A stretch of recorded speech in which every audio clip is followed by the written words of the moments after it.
Here is everything that you need to know about flyball from starting to competing. River is almost 6 years old, and she has been learning to play flyball since she was just a puppy. The most common question I've seen is, how do I get my dog into this? For us, we found a class to take in Minnesota. Teaching your dog to play takes anywhere from a few months to a few years. This all depends on your training consistency and your dog's ability to string these skills together. After we learned how to play, we started to compete in local tournaments. The locations of tournaments we play in now vary from Minnesota to Iowa to Michigan and even Indiana. I've also seen people asking if dogs are randomly assigned to teams for a tournament. The answer to that is no. We play with a team named Diggin' Balls.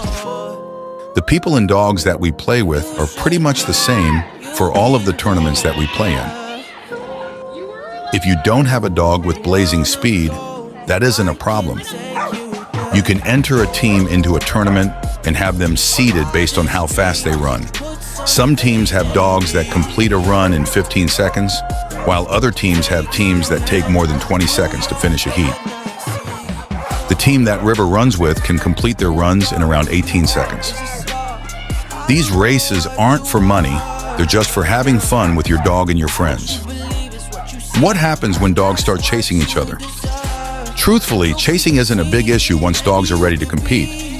Some dogs have a tendency to chase, but that's something that is worked on during the training. Once a dog is ready to play, they usually have time to practice during the warm-ups of a race. Knowing nothing about this sport before we had River, I now couldn't recommend this sport enough for you and your dog. If you have more questions, leave them in the comments and I'll do my best to answer them.